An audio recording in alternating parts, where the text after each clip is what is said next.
सभी साधक मित्रों को नमस्कार।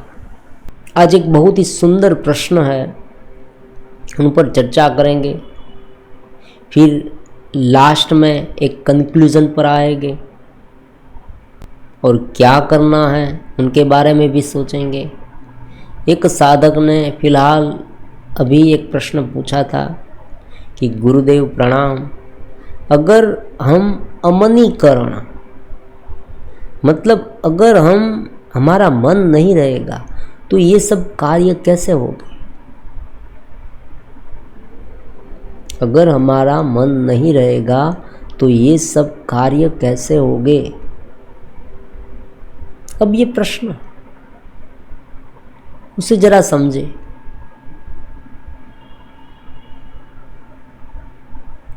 अमनीकरण, जहां मन नहीं है ऐसी स्थिति, एकदम शांत हो गए।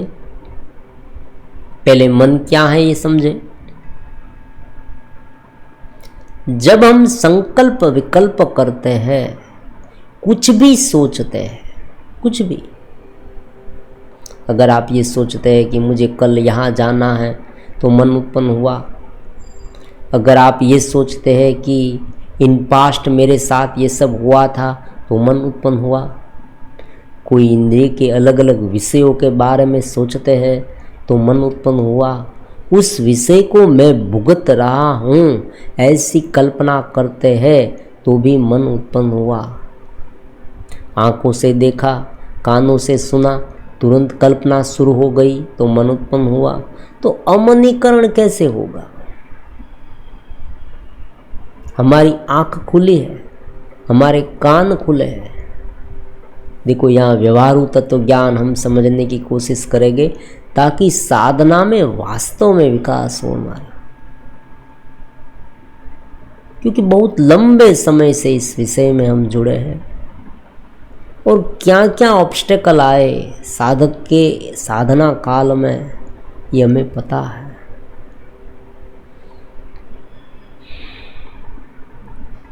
उनसे ऊपर कैसे उठे। कोई एक पैटर्न में अगर मन गिर गया, कोई एक विपरीत सोच, कुछ समझ नहीं आया तो आगे क्या करें। यहाँ पर आपको बहुत सारे प्रश्न जो है आपके, उनके उत्तर यहाँ पर मिल जाएंगे। फिर भी ना मिले तो आप पूछ सकते हैं। तो बात ले लेते अमनीकरण की। अमनीकरण, मन नहीं है, कुछ भी सोचे तो मन उत्पन्न होता है। तो मन को शांत कर दे तो कोई कार्य कैसे होगा। बहुत ही महत्वपूर्ण प्रश्न है ये।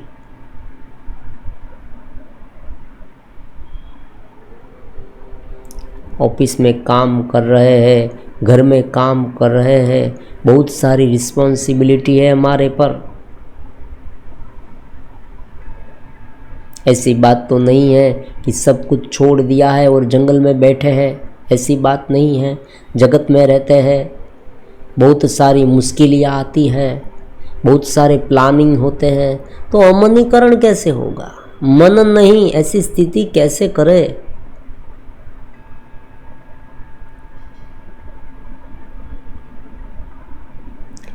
जैसे एक सागर है, सागर में एक लहर उठी, एक वेव्स, उसी तरह से चेतना में मन उत्पन्न होता है, विचार उत्पन्न होते हैं। और ये जो विचार है ना, सबसे पहले फंडामेंटल नॉलेज को समझे। ये जो सोच है ना, केवल सोच नहीं है, सोच के साथ भावनाएं जुड़ी है। आप ये समझे, इमोशन, फीलिंग्स, ये सब उनके साथ जुड़ा है, अहंकार जुड़ा है। किसी के प्रति अत्यंत गुस्सा आया तो ये जो गुस्से वाली सोच है, उसने मेरे साथ ये किया, मैं अब करूँगा, वो देखेगा, पूरे जीवन मुझे याद रखेगा कि मिला था वो मुझे, तो ये गुस्सा हुआ। तो यहाँ गुस्से का भाव, घृणा का भाव, प्रतिशोध का भाव, ये सब मन के साथ जुड़े हुए हैं, मन की सोच के साथ जुड़े हुए हैं। केवल सोच नहीं है, आप समझे, केवल सोच है, केवल कल्पना करते हैं वो बात अलग है, और उनके साथ कोई भावना जुड़ गई है वो बात अलग है।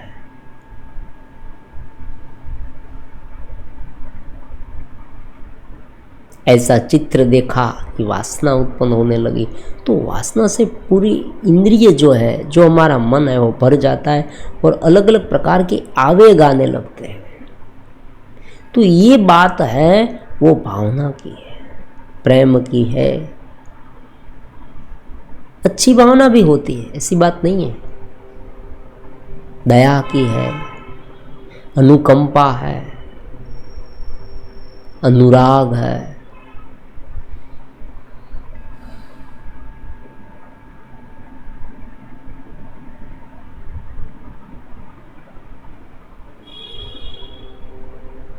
सुसंवादिता है, ऐसी बहुत सारी भावनाएं अच्छी होती है।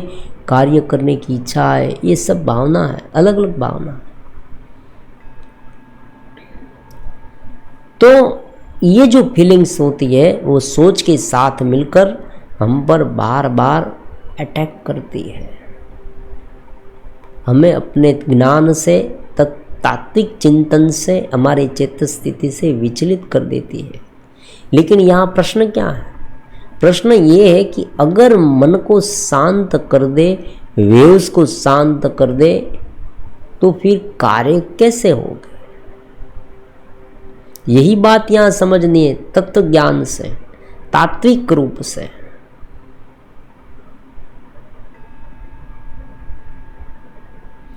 हम ये सोचते हैं, अब देखो हमारी जो सोच है उसमें क्या डिफरेंस है, और वास्तव में जब हम चेतस होते हैं तब क्या होता है अनुभव, उस दोनों बात को हम यहाँ स्पष्ट करते हैं, समझने की कोशिश करते हैं।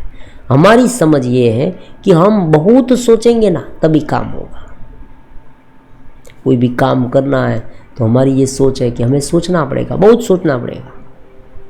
लेकिन बात ऐसी नहीं है, ये अनुभव से बता रहा हूँ। आपको भी कभी कभी अनुभव ऐसे हुए होंगे, जब आप काम में मन रखते हैं, जब आप काम करने लगते हैं और उसे भूल जाते हैं, काम करते रहते हैं, तब आपकी जो सोच है ना वो भी शांत हो जाती है और आप चेतस होते हैं। ये बहुत ही महत्वपूर्ण बात है, समझने वाली बात है, उन पर गौर करना चाहिए, उन्हें ध्यान में रखना चाहिए। काम करते हैं, कोई भी काम है, तब काम करते समय हम काम करते हुए भी अमनीकरण हो सकता है, मन नहीं है ऐसी स्थिति हो सकती है। क्योंकि जो इंद्रिय के माध्यम से हमारे भीतर संवेदनाएं आती है वो फिर से वापस बाह्य काम में रूपांतरित हो जाती है, लेकिन उनके संस्कार इतने गढ़ते नहीं है, सहज और सरल होते हैं, क्योंकि उनके साथ इतनी कोई इमोशन नहीं गड़ी होती, एकदम सहज होती है। उनका जो आवेग है, उनकी जो तीव्रता है वो एकदम कम होती है, इतनी कम, बहुत ही कम होती है कि जो चेत स्थिति को इतनी डिस्टर्ब नहीं करती। चेत स्थिति बरकरार रहती है और हमारी चेत स्थिति की अपनी इंटेलिजेंसी है। ये बहुत समझने वाली बात है, बहुत कम सुनाई देगा ये आपको, ये रहस्य है। हमारी जो चेतना है उनकी अपनी एक इंटेलिजेंसी है, अपनी एक बुद्धिमत्ता है, उसे ही प्रज्ञा कहते हैं। ये प्रज्ञा क्या है? प्रज्ञा योग शास्त्र में भी उनका वर्णन है प्रज्ञा का। ये जो शास्त्र बड़े बड़े आगम शास्त्र उसे कहेंगे हम, ये उपनिषद आगम है। जब स्थूल इंद्रिया, स्थूल विषय, स्थूल जगत के बारे में सोचते रहते हैं तब मन है, लेकिन जब उनसे ऊपर उठकर चेतना में रहते हैं तब आगम प्रकट होता है। अतेंद्रिय वाणी जिसे कहते हैं, दिव्य वाणी, दिव्य ज्ञान, दिव्यतम चेतना, वो चेतना आपके कार्य करेगी, उस समय मन नहीं होगा फिर भी काम होगा, और अगर मन के पास वो कार्य कराएगी फिर भी वो अपनी चेतना को मन में इतना डाइवर्ट नहीं कर देगी कि वो मन बन जाए। समझे आप? मन उस समय केवल साधन रहेगा, एक instrument, only as a instrument. हाथ का उपयोग वो कर रहा है तो हाथ उनके लिए साधन है, पैर का उपयोग वो कर रहा है तो पैर उनके लिए साधन है, बुद्धि का उपयोग वो करेगा तो बुद्धि उनके लिए साधन है। वो बुद्धि है, मैं मन हूं, मैं इंद्रिय हूं, मैं शरीर हूं, वो नहीं होगा। उस समय मैं चेतना हूं, चेतस का अपना अनुभव बरकरार रहेगा। ये एक उच्च स्थिति की बात है, एक बहुत ही महत्वपूर्ण स्थिति है, और ये सभी व्यक्ति कर सकते हैं। हाँ, इसमें एडवांस है, बिगिनर्स है, ऐसी बात है। जितनी गहराई में जाओगे उतना ज्ञान दृढ़ होता जाएगा। गुरु प्रदेश से जैसे जैसे जुड़ते जाओगे ऊपर उठते जाओगे। तो महत्वपूर्ण बात यह है कि उनकी जो अपनी दिव्य चेतना है, इंटेलिजेंसी है, वो जब कार्य करने लगे थोड़ा बहुत, कि तुरंत ही आपकी जो सोच है ना, प्रवर्तमान सोच, उन पर धीरे धीरे ब्रेक लगेगी, वो सहज हो जाएगी, शांत हो जाएगी, इतनी तीव्रता वाली नहीं होगी। इसीलिए कभी कभी आप काम करते करते करते इसमें इतने निमग्न हो जाते हैं, उस समय भी आप चेतस है, आपको आनंद भी आता है, आप टेंस नहीं है, इरिटेट नहीं है, बेचैन भी नहीं है, और काम चालू है। ये स्थिति हो सकती है।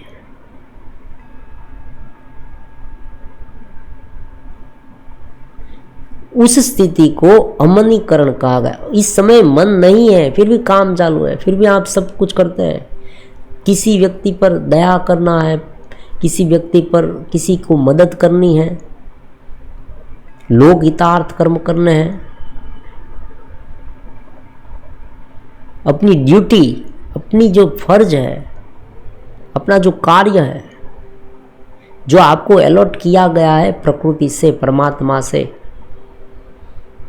भगवान ने हमें जो काम दिया गया है। आप टीचर है, एज आ टीचर, तो आपको टीचर का काम करना है, आप डॉक्टर है तो डॉक्टर का काम करना है।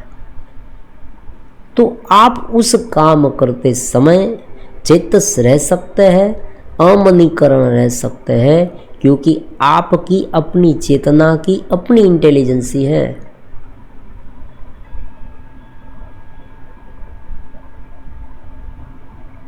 आप देखें, इतने सारे ऋषि मुनि थे, महर्षि, उसने बड़े बड़े शास्त्र की रचना की। वो ब्रह्मज्ञानी थे, ब्रह्म के चिंतन में डूबे हुए थे, फिर भी उसने ये शास्त्र की रचना कैसे की होगी?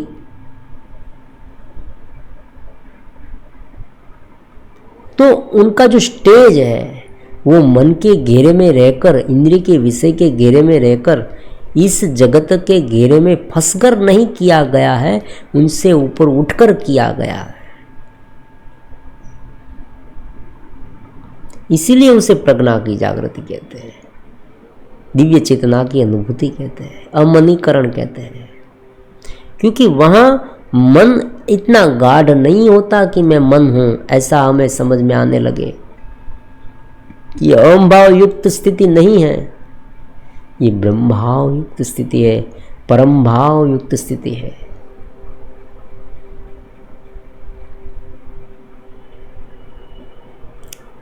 इसी बात समझी, ये अमनीकरण हो सकता है, फिर भी कार्य हो सकता है।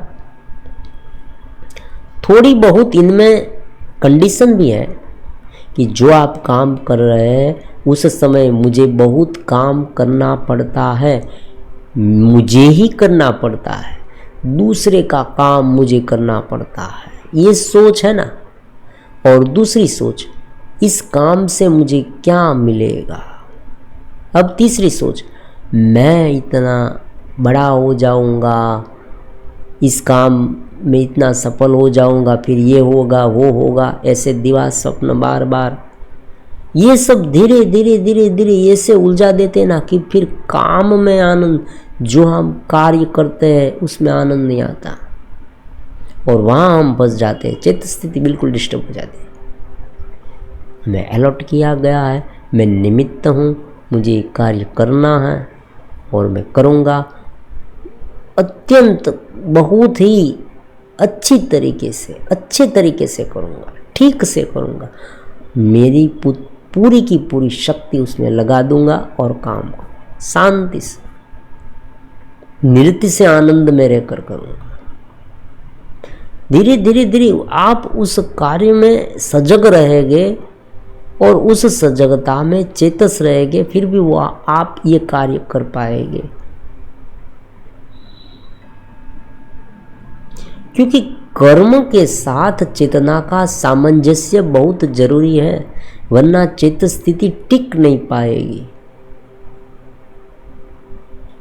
एक बात है कि कोई व्यक्ति बैठा है, ध्यान कर रहा है, और उस ध्यान के दौरान अगर वो मन को थोड़ा बहुत शांत कर दे आधे घंटे के लिए, और उसे आनंद थोड़ा अनुभव में आने लगे, ये बात अलग है। ये बात केवल एक अवधि की है, लेकिन यहाँ अवधि नहीं है, आत्मा अनंत है, तो यहाँ समय का कोई एक अवधि में बांधा नहीं जा सकता आत्मा को।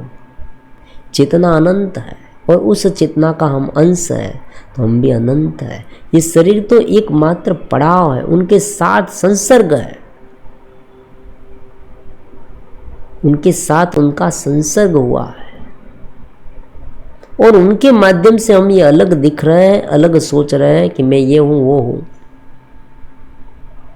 लेकिन वास्तविक रूप में तो वो चेतना है, दिव्यतम आनंद की स्थिति है, आत्मा है, पूर्ण भाव है।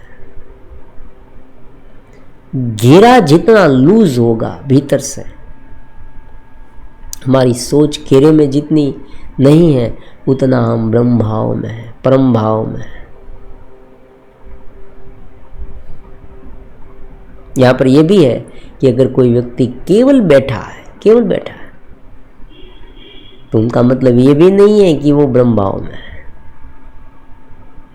और कोई व्यक्ति काम कर रहा है, बहुत काम कर रहा है, तो आप ये नहीं कह सकते कि ये व्यक्ति ब्रह्म भाव में नहीं हो सकता।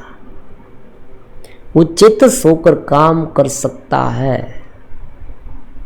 यही बात भगवान ने भगवत गीता में अकर्मण्यता को, निष्क्रियता से ऊपर बोध की स्थिति को बताया है। स्थिति का भाषा, परमात्मा कहते हैं कि इंद्रिय के विषय जो है उसे भुगत, उस इंद्रिय के विषय में प्रवृत्त होते हुए भी वो स्थिति हो सकता है। यही बात बहुत महत्वपूर्ण है।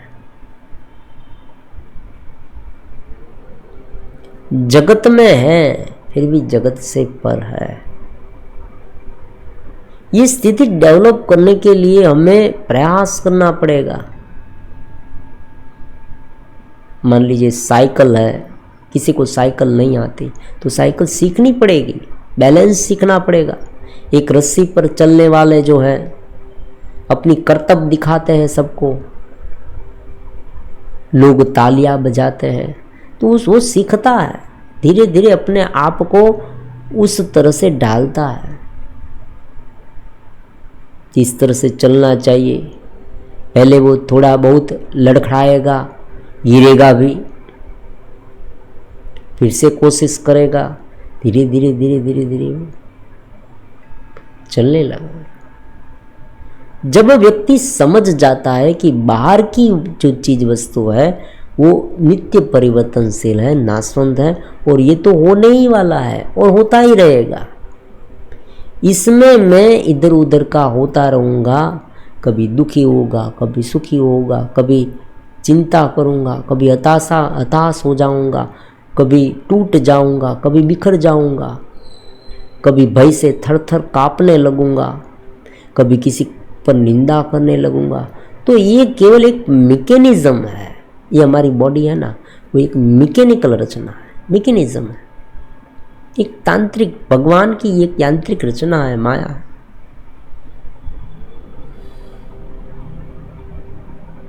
इतने सारे जीव है, इतने सारे शरीर है, अलग अलग प्रकार के पशु के, पक्षी के, जीव के, जंतु के। आप देखें उनमें अलग अलग प्रकार के खाने के इंतजाम किए गए हैं कि वो कोई यहाँ से खाएगा, इस तरह से खाएगा, ये खाएगा, वो खाएगा। गाय है तो घास खाएगी गौवा, शेर है तो मांस खाएगा। ये सब उनके अनुरूप सब आहार है, ये घेरा है। लेकिन जो मैं हूं का अनुभव है, अनुभव करता है, चेतस है, वो स्वतंत्र रूप में है। और ये उनकी अपनी इंटेलिजेंसी भी है। उनकी अपनी इंटेलिजेंसी के कारण ही ये इतनी जटिल रचना हुई है। हमारे शरीर, हमारे मन, हमारा जो पूरा मस्तिष्क है ना, उनकी रचना समझना भी बहुत कठिन काम है। आज का हमारा विज्ञान है ना, वो ये भी पूरी तरह से नहीं समझ पाया। बहुत ही कम परसेंटेज हम इसे समझ पाए हैं। तो इतनी जटिल रचना किसने बनाई? इंटेलिजेंसी, हमारी अपनी इंटेलिजेंसी, चेतना की अपनी इंटेलिजेंसी है। कार्य करने में सूझबूझ कैसे आएगी? आप देखें ऐसे कितने महापुरुष हो गए हैं, कितने बड़े बड़े लोग ऐसे हो गए, सफल इंसान भी ऐसे हो गए कि जिनमें कुछ ऐसी सूझबूझ थी, वो निर्णय ले पाते थे। ये सब कहाँ से आया है? भीतर से आया है, चेतना से आया है। तो चेतना में रहेंगे फिर भी कार्य होगा, अमनीकरण होगा, हाथ चालू रहेंगे। कभी कभी तो मन से भी हम कार्य करा पाएंगे, ऐसी बात नहीं, क्योंकि मन उत्पन्न होता है सोच। वो सोच केवल कितनी होगी? जितनी जरूरी है उतनी, फिर शांत हो जाएगी।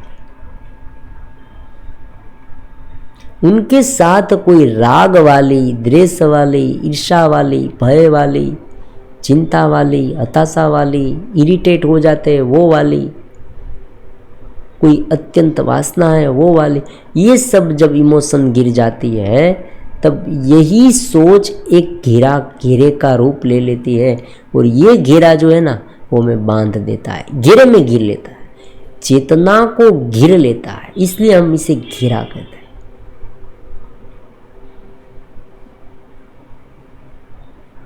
ज्ञान से समझे, ध्यान से समझे, आपको जिस तरह से समझना हो उसे इस तरह से समझे। ऐसी बात नहीं है कि इस तरह से ही समझे, तत्वज्ञान से समझे कि भाई आत्मा है, सत्य चित्तानंद मैं हूँ, और ये जो शरीर है वो तो जड़ है, इस तरह से समझे। या मैं ब्रह्म हूँ, इस तरह से समझे। नेति नेति कहे, ये नहीं ये नहीं। वेदांत कहता है नेति नेति, ये जगत नहीं, ये नहीं ये नहीं। तो आत्मा क्या है? आत्मा पूर्ण है, चेतना है, निरति से आनंद रूप है। तो अमनीकरण की स्थिति हो सकती है, इसमें कोई नवीनता नहीं है। अब आप ये भी कहेंगे, कोई व्यक्ति ये कहेगा कि मुझे क्यों नहीं होती, क्योंकि ये प्रैक्टिस की बात है।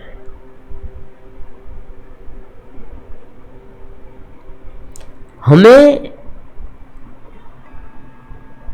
नित्य शुरुआती समय में साधना करनी पड़ेगी। इसलिए इनके पहले वीडियो में हमने समझा कि भाई प्राणायाम को, प्राण को, सबसे पहले प्राण को काबू में लें। ब्रीदिंग सिस्टम जो हमारी है ना,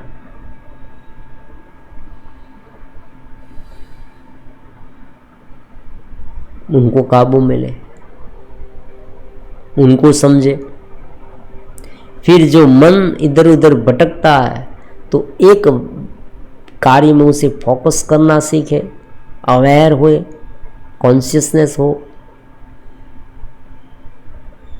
उस समय तक जब हम कोई कार्य करते हैं तब हमारी जो कॉन्शियसनेस है उसे भूल मत जाए और कार्य शुरू रखे। तो ये सब जो है वो हमें करना है, प्रैक्टिस करनी है। ध्यान की प्रैक्टिस सब कराते हैं, ऑनलाइन ध्यान आता है, आप देखें मेडिटेशन सुबह के समय पर लोग करते हैं अक्सर, एकदम शांति से पद्मासन में बैठ जाते हैं और आंखें बंद कर लेते हैं, अपनी सांस पर ध्यान देते हैं और कुछ नहीं करते और शांति से बैठते हैं। तो ये बात तो हो गई। अब कार्य के समय भी चित्त स्थिति रखने का प्रयास करें। अगर एक बार आप इसे साध ले तो बेड़ा पार हो गया, फिर ध्यान करने की आवश्यकता नहीं, क्योंकि काम ध्यान बन जाएगा, पूरा दिन ध्यान बन जाएगा। फिर धीरे धीरे जागृति की स्थिति आएगी, जैसे जैसे गुरु प्रदेश से जुड़ेंगे। कुंडलिनी शक्ति भी अपने आप जागेगी, ऐसी बात नहीं है, चक्र भी अपने आप जागे, ये चक्र उनके साथ जुड़े ही है। जैसे जैसे हम जिस इमोशन पर कंट्रोल करेंगे वो चक्र जागृत हो गया, ऐसा हम कह सकते हैं। अगर उस चक्र के अलग अलग भाव हैं, उसने हमें पकड़ लिया, तो हम ये कहेंगे कि भाई चक्र डोरमेंट है। जब भावना हमें पकड़ लेगी तो ये चक्र डोरमेंट है, और हम उन पर कंट्रोल कर लेंगे तो ये चक्र एक्टिवेट है, क्योंकि हमारा उन पर प्रभुत्व है। एक आपके पास हाथी है, एलिफेंट, हाथी, बहुत बड़ा हाथी है। अब ये जो हाथी है, उनके पास आप काम करा सकते हैं। उनका जो महावत है, उन पर जो बैठा है, उनके ऊपर, उनको कंट्रोल कर सकता है। हाथी को अपनी इच्छित दिशा में वो ले जा सकेगा। इधर जाओ, उधर जाओ, ये लकड़ी उठाओ, यहाँ से उठाकर वहाँ रख दो। अगर वो हाथी पागल हो गया तो क्या करेगा? बहुत सारा नुकसान कर देगा। जो नहीं करना है वो करेगा, किसी के मकान गिरा देगा, किसी को मार देगा, बहुत सारे पेड़ को जमीन से उखाड़ देगा, वो महावत को भी उठाकर पटक देगा, क्योंकि वो आउट ऑफ कंट्रोल है। तो चक्र जब डोरमेंट रूप में होते हैं तब वो क्या है? तब हम उनमें पूरी तरह से प्रभावित हो जाते हैं उस विषय से। कभी कभी आप सुनते होंगे कि मैं आपा खो बैठा, उस विषय में घसीटा गया, मुझे पता ही नहीं चला कि मैं क्या कर रहा हूँ और मुझसे ये हो गया। तो चक्र डोमिनेट है। जब इमोशन पर हमारी पकड़ हो जाएगी, धीरे धीरे ये जो मृदु भावना है, प्रेम है, करुणा है,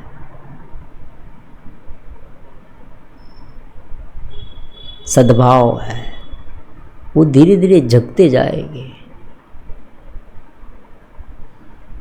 चेतना के साथ हम एकरूप होते जाएंगे, दिव्य चेतना के साथ, देवी शक्ति के साथ, परमात्मा के साथ, गुरु प्रदेश के साथ जैसे जैसे जुड़ते जाएंगे, एकदम सरल, सहज, शांत, दिव्य होते जाएंगे। और उस समय भी हम कार्य कर पाएंगे, ये उनसे ऊपर की बात है।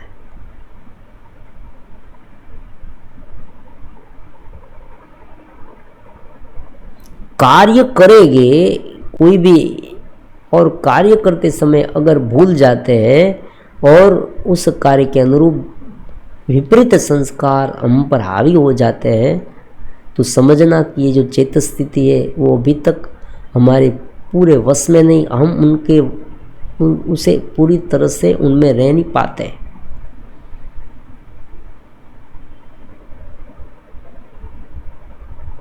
तो अमनीकरण की स्थिति, कंक्लूजन क्या है? अब अंत में कंक्लूजन को बताते हैं।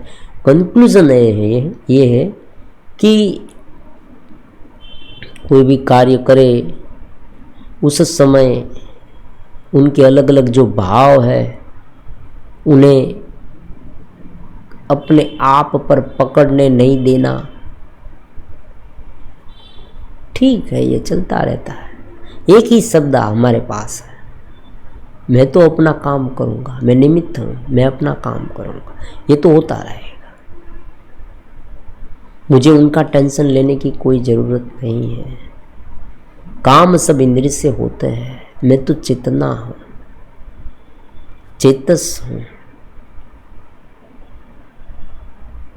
और आप काम में लग जाए, उन्हें पकड़े मत। बात ये है, ये कंक्लूजन है।